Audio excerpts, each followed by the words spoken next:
Mən səndə doğulub, səndə boyatdım. Gör necə qəlblərdə sevgi oyatdım. Hüsnünə bir gözəl nəğmə yarattın. Mənim doğma kəndim orta Zeyzidim. Hüsnünə bir gözəl nəğmə yarattın. Mənim doğma kəndim orta Zeyzidim.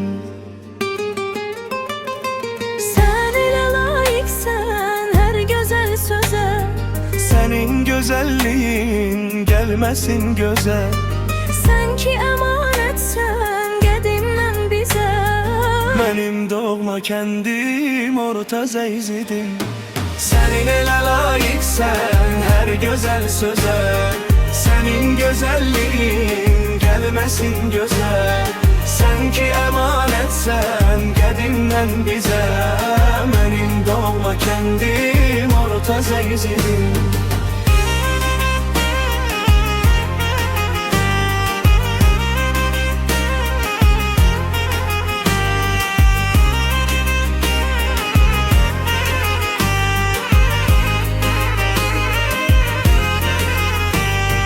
Temiz təbiətin, bulaqların var.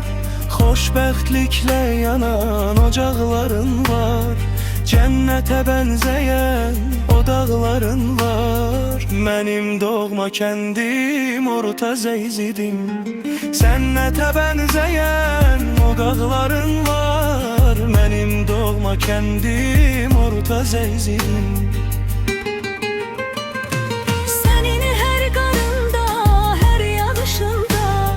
Güzel torpağının her bir taşında. Tarihin izi var her karışında. Benim doğma kendim orta Zeyzidim. Sen ele layıksen her güzel söze. Senin güzelliğin gelmesin göze. Sen ki emanetsen gedimden bize. Benim doğma kendim orta Zeyzidim. Senin şöhretin var, adın sanın var.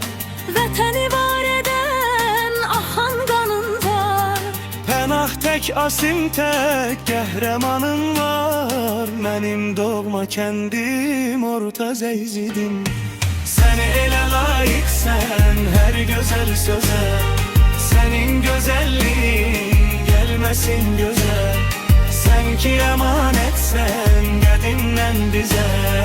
Benim doğma kendim orta Zeyzidim.